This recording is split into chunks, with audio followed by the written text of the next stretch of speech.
बिस्मिल्लाहिर्रहमानिर्रहीम। अस्सलाम वालेकुम। आपका दोस्त सलमान हैदर। दुआ है परवरदिगार से कि उसने आपको और आपके अहले खाना को अपनी हिफ्ज़ो अमान में रखा हुआ हो। ताज़ा अपडेट ये कि इमरान खान साहब ने अपने दस्ते राज को लाहौर में ही रोक लिया और लाहौर में उनकी सर्टन एक्टिविटीज़ और मुलाकातें शुरू करवा दी हैं गुलबर्ग के अंदर।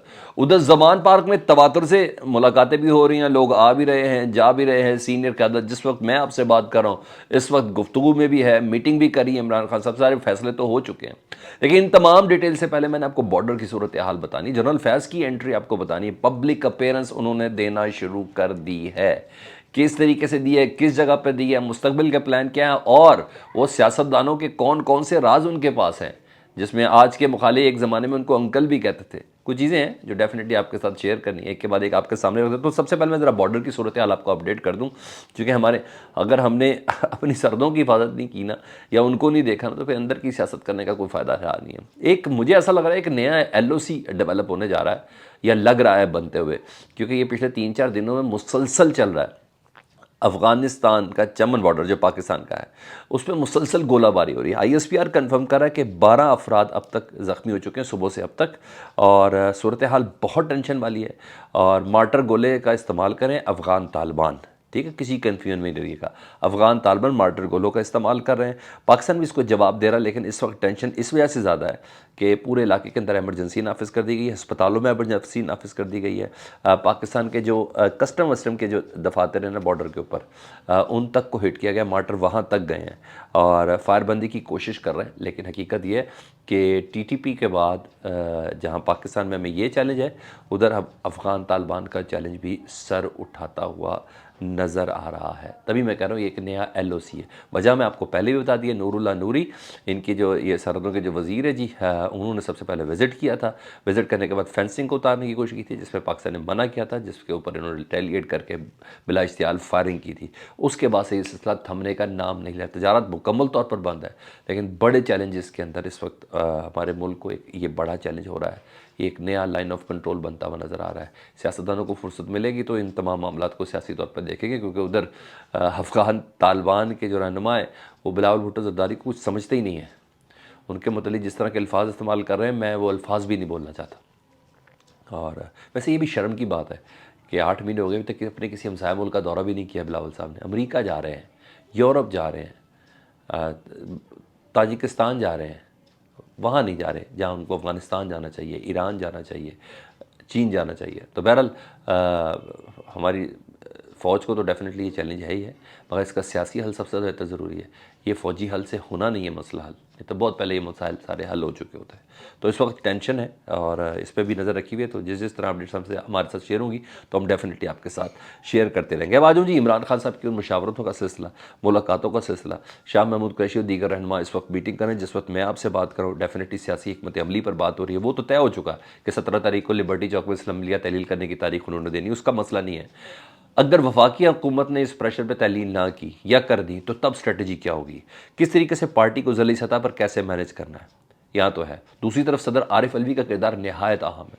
वो जाना चाह रहे थे इस्लामाबाद, इमरान खान साहब ने उनको रोक लिया। सदर आरिफ अलवी ने मुलाकात की है परवेज़ इलाही साहब से, वज़ीर आला पंजाब से, और अहम तरीन इत्तेहादी है जी। परवेज़ इलाही से सदर आरिफ अलवी की मुलाकात डेफिनेटली अगर इमरान खान साहब से हो चुकी है मोनस इलाही की, तो परवेज़ इलाही की क्यों हो रही है। मैं आपको बता दूँ परवेज़ इलाही इमरान खान साहब, डॉक्टर आरिफ अलवी इमरान खान साहब के दस्ते रास्त भी है। ये नईमुल हक वगैरह के वफात आ जाने के बाद तो ये बहुत ज़्यादा अहम तस्वुर किया जाता है। असद उमर वगैरह भी हैं, शाह महमूद कुरैशी भी हैं, मगर आरिफ अलवी साहब का कोई जोड़ का नहीं है इस पार्टी के अंदर। तो उन्होंने रोक दिया, तो कहा कि ज़रा परवेज़ इलाही के पास भी चले जाओ। तो परवेज़ इलाही साहब से तवील मुलाकात हुई है। सारी बात है जो एज़ आ इत्तेहादी जो वफाक में मुज़ाकरात की जो वफाक कोशिश कर रहा है, आरिफ अलवी साहब से जो वफाकी वज़रा मिल रहे हैं, इसहाक डार साहब मिल रहे हैं और एयाज सादिक साहब मिले हैं, वज़ीर कानून मिले हैं।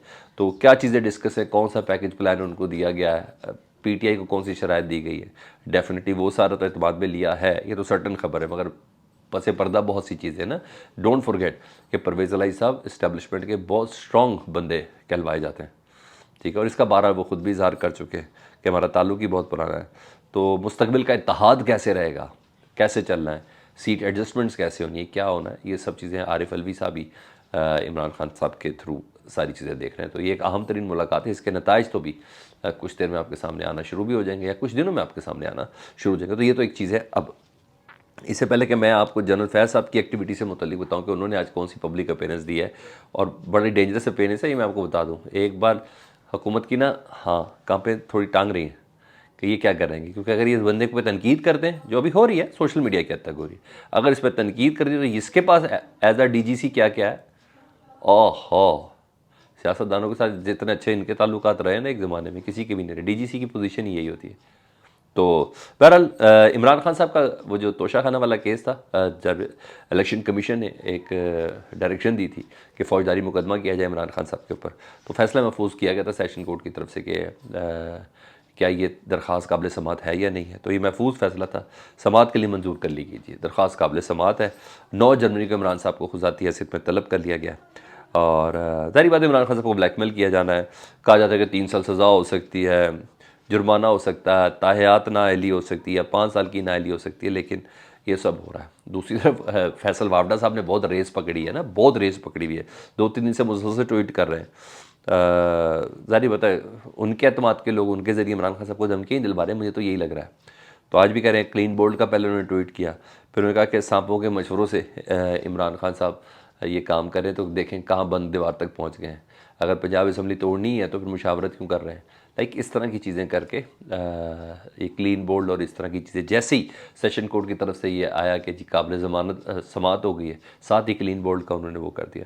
तो कुछ है पसे पर्दा जिसकी पर्दादारी है, लेकिन फैसल वाडा साहब भी कहीं से पैगाम रसानी कर ही रहे हैं, ये मैं आपको बता दूँ। ये इतना सादा काम नहीं है, ठीक है। तो ये सब चीज़ है। अब आ जाऊँ जी, मैं ज़रा आपके मेरे सबके पसंदीदा जी हैं जनरल फैज़ साहब जी, उनकी ज़रा पब्लिक अपीयरेंस की बात करूँ जी। उन्होंने पब्लिक अपीयरेंस दी है या शुरू हो चुकी है अब उनकी, और बड़ा मैसेज गया है। मैं इसको पॉलिटिकल एंट्री तो नहीं कह सकता, लेकिन पॉलिटिकल एंट्री से कम भी नहीं है। ये एंट्री किस तरीके से जी, उनका एक इलाका चकवाल में गाँव एल तफियाल, वहाँ एक कॉर्नर मीटिंग थी। PTI के मकामी रहनुमा उधर मौजूद थे, उनके भाई भी आपको पता ही है PTI के रहनुमा हैं, और बाकायदा तौर पर PTI के रहनुमा ने एक बड़ी सी बैठक के अंदर उनको दावत दी उस वीडियो के अंदर, और दावत देते हुए उन्होंने कहा है कि इलाके की आपने पहले भी बहुत ज़्यादा खिदमत की है, पहले सर्विस में रह के इलाके की खिदमत की है, और आपसे दरख्वास्त करते हैं कि सियासत में आकर इलाके की खिदमत करें। हमारी ख्वाहिश थी कि आप चीफ़ ऑफ आर्मी स्टाफ बनते, लेकिन अल्लाह ने आपको चीफ़ ऑफ आर्मी स्टाफ का ओहदा नहीं दिया, तो इसमें अल्लाह की मर्ज़ी है। लेकिन हमारी ख्वाहिश है कि भरपूर पॉलिटिक्स के अंदर आएँ, और ना सिर्फ पॉलिटिक्स के अंदर आएँ, और बल्कि आपने इस सिलसिले में 25-25 करोड़ की हमारे लिए ग्रांटें भी मंजूर करवाई हैं। एक तो इनका भाई पॉलिटिक्स में PTI में है, दूसरा कोई शक नहीं है इमरान खान साहब के साथ उनके ताल्लुकात बहुत ज़बरदस्त थे, उस वक्त भी होता है, और असर रसूख उन्होंने डेफिनेटली इस्तेमाल किया, कोई बुरी चीज़ नहीं है। हर जर्नल ने अपने दौर में ये सब किया है, अगर उसके कोई ऐसे पॉलिटिकल कनेक्शन हैं तो 25-25 करोड़ की गारंटी मंजूर करी। मगर जनरल फैज़ की इस पेरेंट्स को ना इस पर तनकीद शुरू हुई है, और कुछ लोग इसको अप्रिशिएट भी कर रहे हैं। तो बहरहाल ये सब चीज़ें, और ये ध्यान में रखिएगा, ये तय है कि इन्होंने गुमनामी की ज़िंदगी नहीं गुजारनी, इन्होंने गुमनामी की ज़िंदगी नहीं गुजारनी, इन्होंने पेरेंट्स देनी ही देनी है जनरल फैज़ साहब ने। वजह इसकी एक काफ़ी दूसरी भी है ना, एक तो इनसे ज़्यादा सियासत को कोई नहीं समझता, इनसे ज़्यादा सियासतदानों को कोई नहीं समझता। ये नहीं बोलना ये DGC रहे हुए हैं, और DGC का काम ही यही होता, सियासत के मामला को देखना। बहुत से कामों में ये मामला भी होता। ऐसे ही नेवन फील्ड के बाद नवाज शरीफ साहब मरियम बीवी जनरल फैज़ के नाम लिया करता था। ऐसे ही नहीं है सारे रजीम चेंज के ऑपरेशन में कहीं ना कहीं जनरल फैज़ का नाम डाला गया। ऐसे ही नहीं इमरान खान साहब की वो जो खुफिया इतलात इमरान खान साहब को जनरल फैज़ का नाम दिया जाता था। ऐसे ही नहीं है सब कुछ हो रहा। और ऐसे नहीं 2 दिन पहले जनरल बाजवा जनरल फैज़ से मिला है कि वो इमरान खान के बहुत करीब है। तो चीज़ें तो है ना, डेफिनेटली बहुत सी हैं। और जो DGC होता है ना, उसके पास ना बड़े राज होते हैं सियासतदानों के। सियासतदान वो कौमी राज नहीं होते, बस राज होते हैं।